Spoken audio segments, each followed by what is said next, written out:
வணக்கம். செல்வகுமாரின் இரவு 8 மணி வானிலை ஆய்வறிக்கை. அதிகாரப்பூர்வ வானிலை அறிக்கைக்கு இந்திய வானிலை ஆராய்ச்சித்துறை அறிக்கையை பார்க்கவும். 2024 நவம்பர் 26 செவ்வாய்க்கிழமை இரவு 8 மணி ஆய்வறிக்கை. தற்பொழுது வானிலை அமைப்பு வங்கக்கடலில் உருவாகி நீடித்துக் கொண்டிருக்கூடிய ஆழ்ந்த காற்றழுத்த தாழ்வு மண்டலம் இந்த 8 மணி நிலவரப்படி 5:30 மணியிலிருந்து இரவு 8 மணி வரை எங்கேயும் நகரவில்லை. 5:30 மணிக்கு எந்த அளவில் இருந்ததோ அதே அளவு தான் 5:30 மணியிலிருந்து 8 மணி வரை இருக்கிறது. பெரிய அளவில் நகரவில்லை. ஆக இது வேதாரண்யத்திற்கு தெற்கு தென்கிழக்கே 420 கிலோமீட்டர் தொலைவிலும், சென்னைக்கு 630 கிலோமீட்டர் தொலைவிலும், திரிகோணமலைக்கு 175 கிலோமீட்டர் தொலைவிலும் நிலை கொண்டிருக்கிறது. திரிகோணமலைக்கு 175 கிலோமீட்டர். இது தொடர்ந்து தமிழ்நாட்டின் கரையை நோக்கித்தான் நகரும். விலகி எதுவும் செல்வதற்கு வாய்ப்பில்லை. படிப்படியாக தமிழ்நாட்டின் கரையை நோக்கி மிக மெல்ல நின்று நகர்ந்து இப்படியே மெல்ல நகரும். தற்பொழுது டெல்டா மாவட்டங்களில் மழைப்பொழிவு தீவிரம் இல்லாமல் லேசான மழையாகவும் தூறல் மழைப்பொழிவாகவும் தொடர்ந்து கொண்டிருந்தாலும், ஒரு சில இடங்களில் இல்லாமல் இருந்தாலும், தெற்கு டெல்டாவில் கூட இல்லை என்று தகவல். ஆனால் கடலூர், மயிலாடுதுறை, விழுப்புரம், புதுச்சேரி, அரியலூர் வரைக்கும் நல்ல மழைப்பொழிவு பொழிந்து வருகிறது. வடக்கு டெல்டாவில் எல்லாம், மயிலாடுதுறை எல்லாம். காரணம் என்னன்னா, இருகாற்று இணைவு 2 விதமாக நடைபெறுது. ஒன்று கிழக்கு காற்றும் வடகிழக்கு காற்றும் இணையும் இடம். கிழக்கு காற்றும் வடகிழக்கு காற்றும் இணையும் இடம். அது எங்கே நடைபெறுதுன்னா, இப்படி மயிலாடுதுறை, கடலூர் இந்த பகுதிகளில். இன்னொன்று தெற்கிலிருந்து வரக்கூடிய வெப்ப நீராவியும் கிழக்கிலிருந்து வரக்கூடிய ஓரளவு குளிர்ந்த நீராவியும் கடலிலே இணைந்து கொண்டிருக்கிறது. கடலிலே அதிக மழைப்பொழிவு. இது நிகழ்வு நாளை புயலாக தீவிரமடையும் பொழுது இந்த 2 இடத்துல இணைகிற நிகழ்வாக இல்லாமல் 2 இடத்துல நடைபெறக்கூடிய இந்த இருகாற்று இணைவு 2 இடத்துல, கடல்ல ஒரு பகுதியில் பயங்கரமாக நல்ல மழை பொழியுது. வடகடலோரத்தில், அதாவது வடகடலோரம்னு சொல்வதை விட விழுப்புரம், அதாவது செங்கல்பட்டு மாவட்டம், மதுராந்தகம் முதல் மயிலாடுதுறை வரைக்கும் இது நல்ல மழை பொழிவு பொழிகிறது. திருவாரூர், மன்னார்குடி இதெல்லாம் தூறலாகவே தொடர்ந்து நீடித்து கொண்டிருக்கிறது. சில இடங்களில் மிதமான மழையாக பொழிகிறது. வேதாரண்ய பகுதிக்கு சற்று தூறல், மெலிந்த தூறலாக நீடித்துக் கொண்டிருந்தாலும், தற்பொழுது கடற்பகுதியில் இந்த இருகாற்று இணைவு என்பது நடந்து கொண்டிருக்கிற அந்த இருகாற்று இணைவு கொஞ்சம் கொஞ்சமாக மேற்கு நோக்கி வரும், நகர்ந்து நெருங்கி வர. இப்பொழுது பார்த்தீங்கன்னா 420 கிலோமீட்டர் வேதாரண்யம்னா எவ்வளோ தூரம்? இதற்கு முன்னாடி எல்லாம் 150 கிலோமீட்டர் தூரம் வந்தால் தான் மழைப்பொழிவே தொடங்கும். ஆகவே இப்போ 420 கிலோமீட்டர் தூரத்தில் இருக்கிறது. இந்த மழைப்பொழிவு கொடுப்பதே அரிது. ஆனாலும் இது மேலும் நெருங்கி வரும் பொழுது, நெருங்கி வர்றதே 29ஆம் தேதி தான். கரை கடக்கக்கூடிய இடத்துல 30ஆம் தேதி தான் நெருங்கி வருது. தமிழ்நாட்டின் கரைக்கு கொஞ்சம் நெருக்கமாக வர்றது 28, 29 தான் வடகடலோரத்துக்கு நெருக்கமாக வரும். கரை கடக்கக்கூடிய வடகடலோர பகுதிக்கு 30ஆம் தேதி தான். கரை கடப்பது டிசம்பர் 1 தான். ஆக மிக மெல்ல நெருங்கி வரும். மழைப்பொழிவு வேதாரண்யத்தில் மீண்டும் தொடங்கி தீவிரமடையும். தொடங்கிட்டு இருக்கு, தூறலா இருக்கு, மெல்லிய தூறலா இருந்தாலும் ஆங்காங்கே 2 இடத்துல காற்று இணைவு நடந்து கொண்டிருக்கிறது. மீண்டும் இந்த கடற்பகுதியில் ஏற்பட்டிருக்கக்கூடிய இருகாற்று இணைவு தரையேறும். மேற்கு நோக்கி நகர அந்த இடத்துல 2 செட்டிங் செட் ஆகும். கண்டிப்பாக மீண்டும் ஒரு 9 மணிக்குள், 8:30 மணி 9 மணிக்குள்ள மீண்டும் வேதாரண்ய பகுதியில் மழை தொடங்கும். தொடங்கி விட்டு கனமழை பிடிவாக இருந்தாலும் தொடர்ச்சியாக இல்லையே, விலகி விட்டதோ என்று நினைக்க வேண்டாம். இப்படித்தான் இருக்கும் இன்றைய நள்ளிரவு வரைக்கும். நள்ளிரவுக்கு பிறகு நாளை அதிகாலையில் மிக கன மழைப்பொழிவு கண்டிப்பாக உண்டு.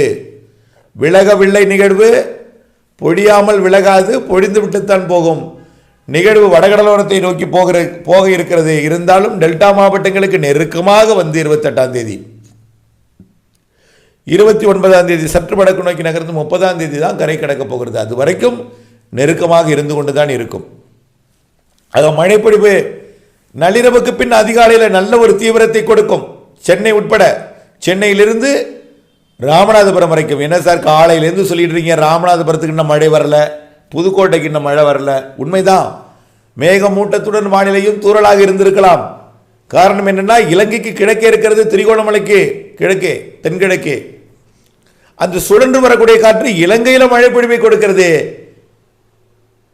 அது பாக்ஜலசந்தி பகுதியை தாண்டி ராமநாதபுரம் புதுக்கோட்டைக்கு கொடுக்க சரியான ஒரு வானிலை அமைப்பு செட்டிங் சரியா இல்லை. இப்பொழுதைக்கு தான் இல்லை, இதுவரைக்கும் இல்லை. ஆனால் நள்ளிரவுக்கு பிறகு நாளை அதிகாலை புதுக்கோட்டை ராமநாதபுரம் மாவட்டங்களுக்கும் தூத்துக்குடி வரைக்கும், தூத்துக்குடிக்கு கூட அதிகாலை காலையில் திருச்சி சிவகங்கை மதுரை வரைக்கும் உள்ளே உள்ள மாவட்டங்களுக்கும் மேற்கு தொடர்ச்சி மலை மாவட்டங்கள் வரைக்கும் கண்டிப்பாக நாளை பகலில் மழை இருக்கும். அதிகாலை முதல் மீண்டும் தீவிரமடையும். அதிகாலை முதல் மழை இருக்கிறது. 28ஆம் தேதி வரை மழை இருக்கிறது. 27ஆம் தேதியும் 28ஆம் தேதியும் தான் தீவிரமாக இருக்கும், அதில் மாற்றமில்லை. அடுத்தபடியாக புயல் குறித்த அச்சம் வேண்டவே வேண்டாம். பெயர் வைத்தாலும் புயல் என்றாலும் படத்தை பார்த்து எதையாவது படத்தை பார்த்து பயப்பட வேண்டாம். அதுக்கு தான் இந்த நிகழ்வை போட்டிருக்கேன். இதில் இருக்கிற படத்தை பார்த்தீங்கன்னா இங்கே வரவே வராது. இதோட நிகழ்வோட அமைப்பை பார்த்தீங்கன்னா எங்கே போவோம், தமிழ்நாட்டின் கரைக்கு அப்பால், அதாவது டெல்டா கரைக்கு அப்பால், டெல்டாவுக்கு நெருக்கமாக இப்படி பயணிக்கும். இது ஏன்னா நீங்கள் அச்சப்படக்கூடாது. இன்னும் புயல் அச்சம் டெல்டாவில் இருந்து கொண்டே இருக்கிறது. வேண்டவே வேண்டாம் புயல் அச்சம்.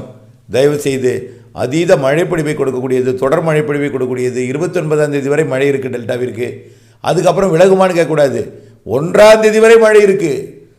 அதற்கு பிறகு வடகடலோர மாவட்டங்கள் வட உள் மாவட்டங்களில் தீவிரமடையும். ஆனால் கடலூருக்கெல்லாம் மழை 1ஆம் தேதி வரை இருந்துட்டு தான் இருக்கும். கடலூர், விழுப்புரம், புதுச்சேரி, செங்கல்பட்டு, சென்னை, காஞ்சிபுரம் இதெல்லாம். ஆக மழைப்பொழிவு டிசம்பர் 1ஆம் தேதி 2ஆம் தேதி வரை வடகடலோர மாவட்டங்களுக்கும், டெல்டாவிற்கு 30ஆம் தேதி வரை டிசம்பர் 1ஆம் தேதி வரை கண்டிப்பாக இருக்கும் மழைப்பொழிவு. உள் மாவட்டங்களுக்கு எப்படி இருக்குன்னு பார்த்தீங்கன்னா, இன்றைய நள்ளிரவுக்கு பிறகு நாளை அதிகாலை தொடங்கக்கூடிய மழை கண்டிப்பாக நாளை உள் மாவட்டங்களுக்கு, மேற்கு தொடர்ச்சி மலை மாவட்டங்களுக்கு, கர்நாடக எல்லையோர மாவட்டங்களுக்கு எட்டும். கண்டிப்பாக எட்டும். சற்று கனமழையாக இருக்கும். ஆங்காங்கே தொடர் மழைப்பொழிவு, சாரல் மழை, தூறல் மழைப்பொழிவாகலாம் இருக்கும் உள் மாவட்டங்களில். திருச்சி வரைக்கும் நல்ல மழைப்பொழிவு கிடைக்கும். கள்ளக்குறிச்சி வரைக்கும் நல்ல மழைப்பொழிவு கிடைக்கும். பெரம்பலூர் மற்றும் ஆத்தூர் வரைக்கும் நல்ல மழைப்பொழிவு கிடைக்கும். அதே போல் துறையூர் வரைக்கும், அதே போல் திருவண்ணாமலை மாவட்டம் செங்கம் வரைக்கும் நல்ல மழைப்பொழிவு கிடைக்கும்.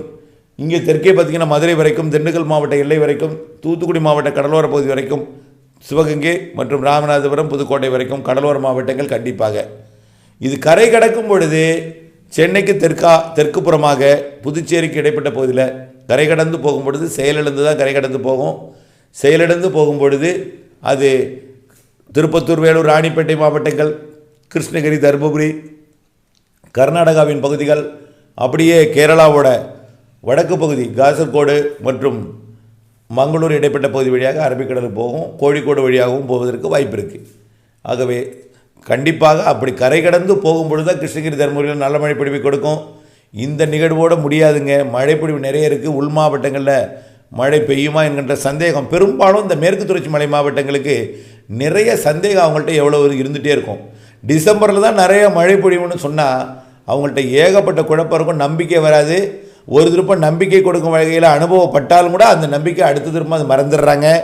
கண்டிப்பாக மழை இருக்கும். அதே போல் பெய்யும் பொழுது நிறைய பெய்யுதும்பாங்க, அப்புறம் காஞ்சி போச்சு, மழை இல்லைம்பாங்க. தயவுசெய்து பொறுமையாக இருங்க. மழை இருக்குது, நிறைய மழை இருக்குது. மேற்கு தொடர்ச்சி மலை மாவட்டங்களுக்கும் அடுத்து ஒரு நிகழ்வு 5ஆம் தேதி வருகிறது. இது 3ஆம் தேதி வரை மழை கொடுத்துட்டு போகிற அதே வேளையில் ஒரு நாள் இடைவெளி கொடுத்துட்டு 5ஆம் தேதி வந்துடும். 5ஆம் தேதியிலேருந்து அதில் ஒரு 3 நாள் நல்ல மழை பொழிவை கொடுக்க போகுது. அது தமிழ்நாட்டின் எல்லா மாவட்டங்களுக்கும் கொடுக்கும். அது சாதாரண நிகழ்வு. தமிழ்நாட்டின் மத்திய மாவட்டங்கள் வழியாக கரை கடந்து போகக்கூடிய நிகழ்வு.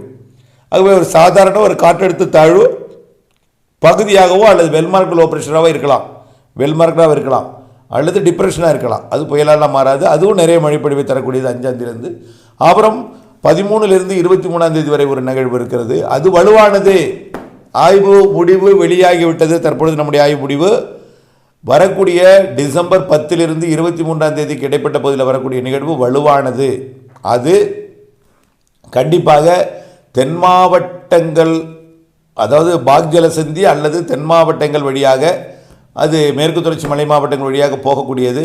அது தென் மாவட்டங்களுக்கும் மழைப்பொழிவை கொடுக்கும், டெல்டாவிற்கும் கொடுக்கும், உள் மாவட்டங்களுக்கும், வடகடலோரம் சென்னை உள்ளிட்ட கொடுக்கும், எங்கும் கொடுக்கும். நிறைய மழைப்பொழிவை கொடுக்கக்கூடிய நிகழ்வு. அது 23ஆம் தேதி கிறிஸ்மஸுக்கு முன்னாடியே இருக்குது.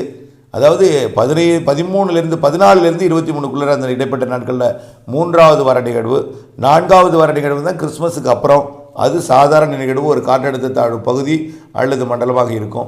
மழைப்பொழிவு இருக்கிறது. தயவுசெய்து மழை இல்லையே, பெய்யவில்லையே என்று குழப்பிக்கொள்ள வேண்டாம். மேற்கு தொடர்ச்சி மலை மாவட்டம் நள்ளிரவுக்கு பிறகு நாளை அதிகாலை மழைப்பொழிவு டெல்டாவில் தீவிரமடையும் பொழுது, அதேபோல் வடது கடலோர மாவட்டங்களில் தீவிரமடையும் போது உள்ளே நாளை எட்டிவிடும். நல்ல மழைப்பொழிவு நாளை கிடைக்க இருக்கிறது.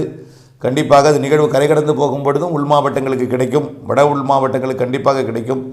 அடுத்தடுத்த நிகழ்வு இருக்கிறது என்ற நம்பிக்கை கொண்டு திட்டமிட்ட வேளாண்மை செய்ய அதாவது முன்னெச்சரிக்கை முதல்ல. அதாவது மழைப்பொழிவு கண்டிப்பாக இருக்கிறது. தொடர்ந்து நீங்கள் மழை பொழியவில்லையே என்று நம்ம இருக்க வேண்டாம். உள் மாவட்டங்களுக்கு நாளை அதிகாலையில் காலையில் திருச்சி வரைக்கும் பொழியும் பொழுது தான் அதோட தீவிரத்தன்மையெல்லாம் உங்களுக்கு தெரியும். ஆகவே கண்டிப்பாக பொறுமை காத்திடுங்கள். முன்னெச்சரிக்கை தொடர்ந்து இருந்துகிட்டே இருக்கட்டும். அது டிசம்பர் 2ஆம் தேதி வரைக்கும் மழைப்பொழிவை கொடுத்துட்டு தான் போகும். இடைவெளி கொடுத்தாலும் மீண்டும் மழை வரும், விட்டு மழை இருந்து கொண்டே இருக்கும். நாளை அதிகாலையிலிருந்து தொடர்ச்சியான வலுவான மழைப்பொழிவாக இருக்கும், பகலில் இருக்கும். ஆகவே எல்லாம் இருக்கிறது. உள் மாவட்ட மக்களுக்கும் மழை உண்டு என்பதை நம்பிக்கை கொண்டு தொடர்ந்து வானிலை அப்டேட்ஸோடு இணைந்திருங்கள். நன்றி.